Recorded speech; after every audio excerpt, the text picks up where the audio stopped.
special fighters, and Eubank's a decent fighter, but he's never been a special fighter, and maybe it's just it's time to hang them up. He's not the fighter that he once was. I think that's unfair. I don't think he's done. I don't think he's done. So I think it's just he's come up tonight against the boy who wanted to have a boxing match with him.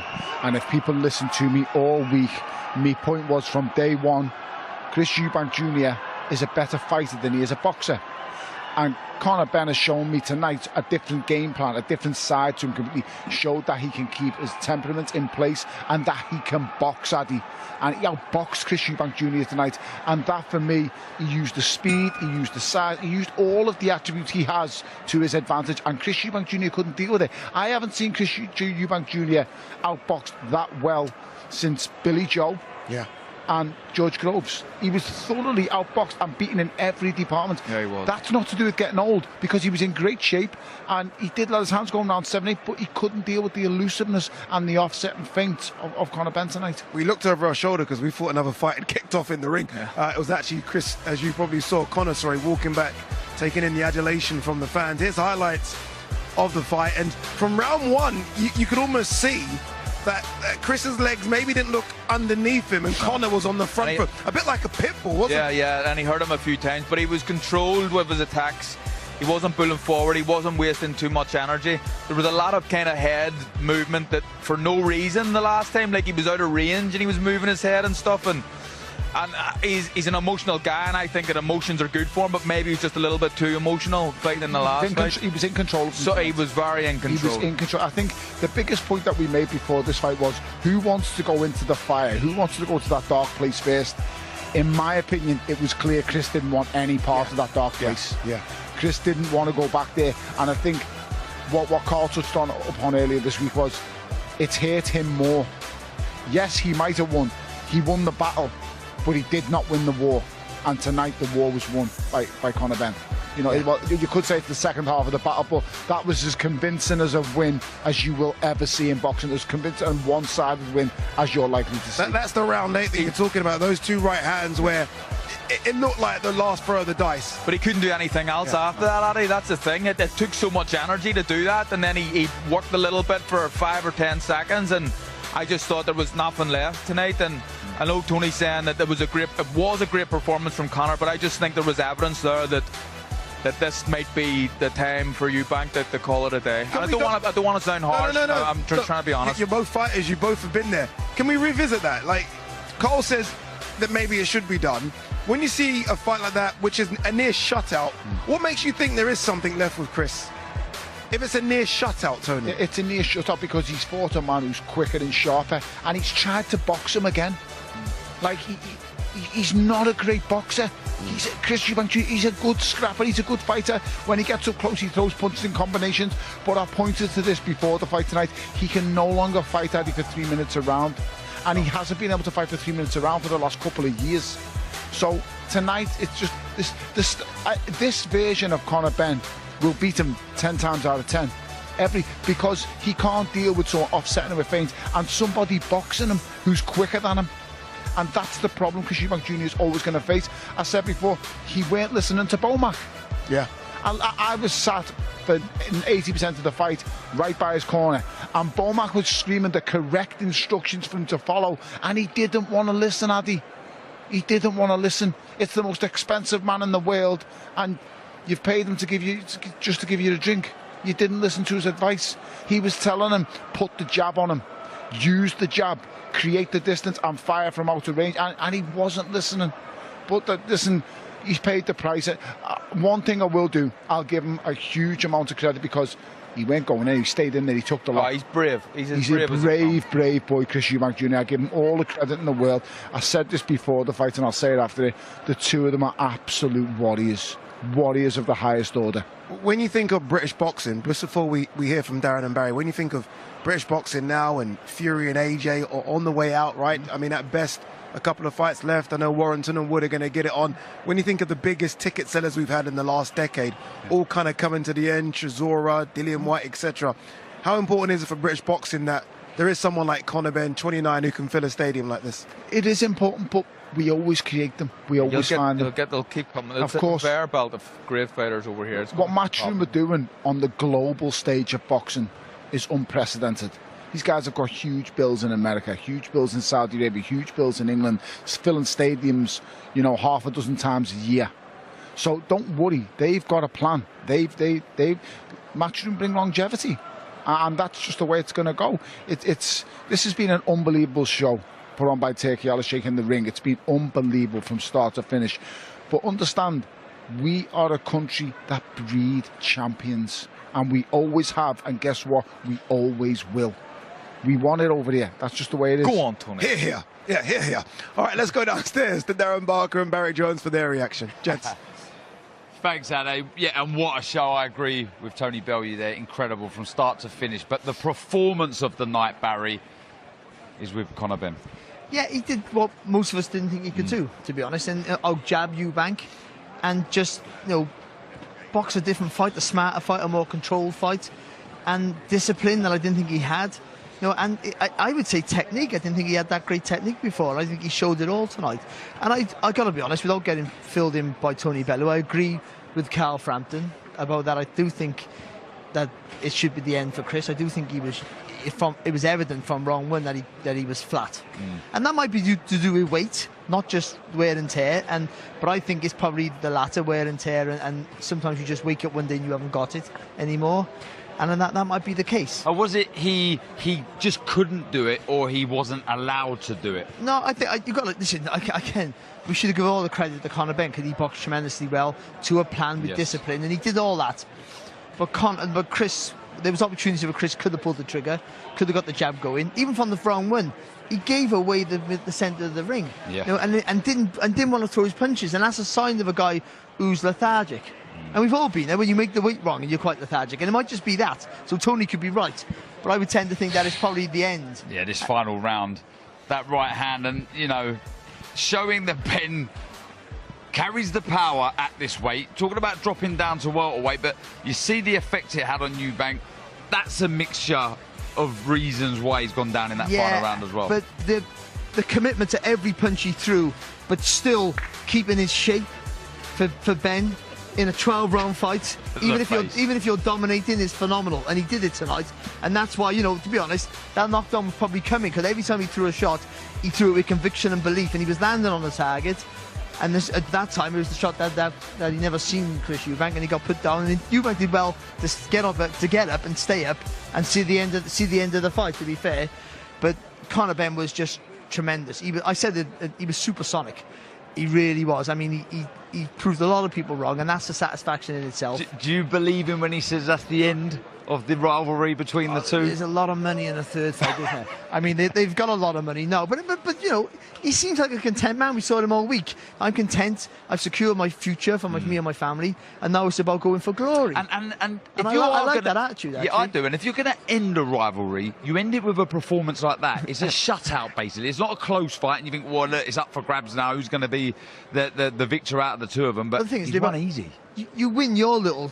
There's no winner, is there? Because I mean, the Eubanks are still up, so you know there's still something to prove there. But I mean, it's not. I mean I think that it's a good way to go. He's not boxing his natural weight. Eubank looks like he might be the end, or certainly jaded. It's a good time to go. But Conor Benn was punch perfect tonight. He really was. Well, what a fight!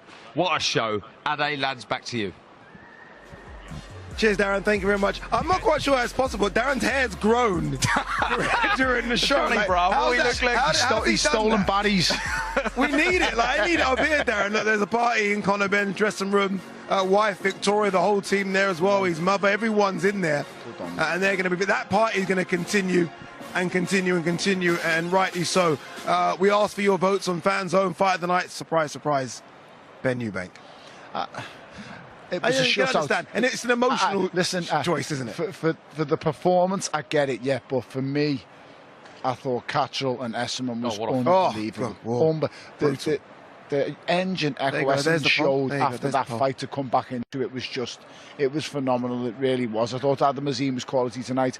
Riakpor was powerful and strong. That's one of the best fight cards we've seen in this country for a long time. Ishmael Davies and Gilly's not even on how dare that not get a vote? That was a great Ishmael fight and too. Gilly was really, really good. I asked for this to be recounted. How can Ishmael Davies not get a vote? But I get it. You understand with the Eubank and Benn, there's so much on the line.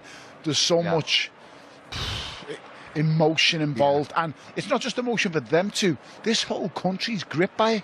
Yeah, let's be honest. I mean, 60,000 came in here for that. It's nostalgic. You know, you've got older people in here, 40, 50, 60s of age. Like, I remember watching The Fathers, and now we're on this. It draws on the heartstrings. It draws up on everything. History. It was just truly amazing. Thank you to the ring for putting it on. Amazing that the promoters done a fantastic job. But ultimately tonight, it was all about the fighters, and all the fighters delivered on a big stage like this. Indeed, that's what we asked them to do, right? Once you get this platform, deliver, and they all certainly did deliver. Now, His Excellency Turki Al-Sheikh earlier was on stage with Jamie Ward and Eddie Hearn, and he dropped a couple of golden nuggets about what could be next in the pipeline for some of the biggest fighters on planet Earth. Jamie Ward is with Mike Coppinger from The Ring magazine. Mike, can you tell us what's going on? I know you know, Mike. I know your ears to the ground. Yeah, well, here we are in the ring. After the storm comes the quiet. What a night here at the Tottenham Hotspur Stadium, joined by the man, the inside scoop at The Ring magazine, Mr. Mike Coppinger. Mike, firstly, what did you make of that main event tonight? You know, not as entertaining as the first fight, obviously, here in April in the same stadium, but what a performance from Conor Benn, no doubt whatsoever. And he punctuates it with 2 knockdowns in the final rounds. Might have had the knockout if the bell didn't ring at the end. So what a performance from Conor Benn, and big future for him ahead now. Outside of the main event, Mike, what else caught your attention on the undercard tonight? Has to be Jack Catterall, you know. Jack Catterall, we all thought that he beat Josh Taylor for the Undisputed Championship at 140 all those years ago. And then this time tonight against Echo Usman at 147. Jack Catterall, not known as a puncher, right, Jamie? But knocks him out, ring ejection, sends him through the ropes right there. Busted his nose, probably broke it, and I thought that was a statement win, and Jack really needed it, right? He loses to Barbosa, and then he has that performance against Harlem Eubank. It was a really boring fight. So Jack Catterall, I think, puts himself on the map as well at 147. And when you look at the map of champions at 147, you give him a good chance in a lot of those fights, don't you? And there's a big fight at 147 next week, of course, in Riyadh, which he'll have his eyes on. Yeah, you know, I'll be in Riyadh next week. Devin Haney, Brian Norman for a title 147. Can't wait for that fight. That's a coin flip. And you're right, you have Luis Croca, Mario Barrios. You have to say Rolly Romero. I think Jack Catterall could beat any one of them. Maybe you favor him over all 3 of those guys outside of the Norman Haney fight. And when you look ahead as well to December the 27th, Niall, in a way, that fight building, isn't it? The fight we're going to talk about in just a moment. But what a year it's been for Riyadh Season and Ring magazine. Yeah, incredible year. Turki Al-Sheikh really putting boxing back on the map on the global stage. And I just think it's been tremendous. This night tonight, April, I think, you know, Eubank Benn's probably the front runner still, right, for Fight of the Year. And, you know, all the big events, Times Square, that was a crazy atmosphere. Crazy so year. I can't wait to see what's in store for 2026. Listen, Ade was joking before he threw to us. He said he knows that Mike knows. We interviewed His Excellency Turki Al-Sheikh a little bit earlier. He talked about plans for Anthony Joshua. All honesty, do we see Anthony Joshua versus Tyson Fury in 2026? Look, I would certainly expect so. Joshua Fury, they've been circling the wagons now for what seems like an eternity, right? And I know they're not in their primes right now, although Fury's closer to it. I don't take much from Fury for losing twice to Alexander Usyk. Who can? But I think this fight is still the biggest fight in British boxing, one of the biggest fights on the planet. I do think it happens in 2026. Well, there you go, guys. That sounds fairly positive from the man with the inside knowledge at The Ring magazine, Mr. Mike Coppinger. Ade, back to you to discuss. It's close. It is positive. I need a bit more, but it is close. It is close. Look what we've got coming up on the Zone in the next couple of weeks. Really big one. Next week, Saturday, Ring 4 Night of Champions, Benavides versus Yard. We've got Kiwit versus Jafaru next Saturday in Germany. Don't forget, we go to Germany for Kavial as well, which is the big one at the start of the new year. And we've got Plantic versus Bogi next Sunday from Albania. We're all over the world here on the Zone. Oh, what a night of boxing. Honestly, what a night of boxing. You know, when you see fight cards and you see the names and you're like, is that going to be a good fight? Hopefully that's a good fight. I mean, that delivered beyond anything of my wildest expectations. All the fights were fantastic. You just wanted to live up to expectation, and it surpassed it tonight again. Just like the last bill, it surpassed it.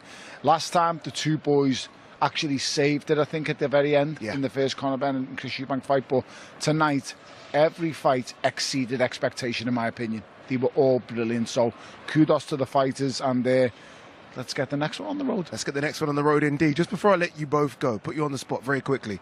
Who does Conor Benn fight next? Because that's what everyone wants to know, right? We didn't really get an answer. Give me a name. I would attack. Barrios is the one who fought Pacquiao last, isn't it? I would attack Barrios. I think he beats Barrios, but an easier fight to make because it's in-house and because I'm from Belfast is Lewis Crocker. Oh, okay, yes. FanZone have voted, by the way. Look at the votes on FanZone. They want Ryan Garcia next, 50%. Remember, that will be no title. Barrios, the WBC champion. Haney, who fights Brian Norman next weekend.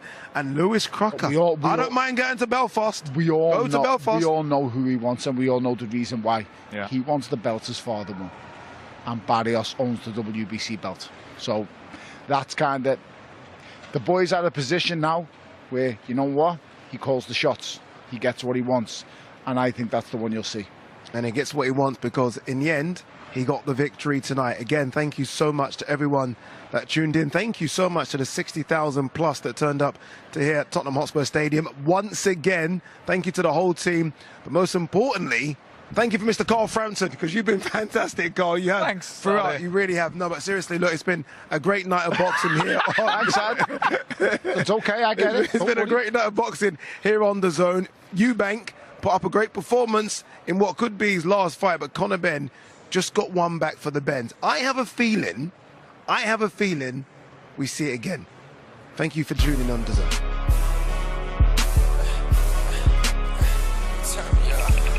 Turn me up, hey, turn me up. These diamonds gon' cool me down. Pass me some gloves, I keep touching dog ish. For all them times I couldn't, man, I had to bust my wrist. When I was in the trap, I had dreams on getting rich. All this ice around my neck, I'm getting chills, I feel sick, Real trapper, certified finesse. Loving the snow bunny, nickname Vanessa. I done hit the buzzer beater, or pressure. When I was in the trap, I had dreams on getting rich. All this ice around my neck, I'm getting chills, I feel sick, Real trapper, certified finesse. Loving the snow bunny, nickname Vanessa.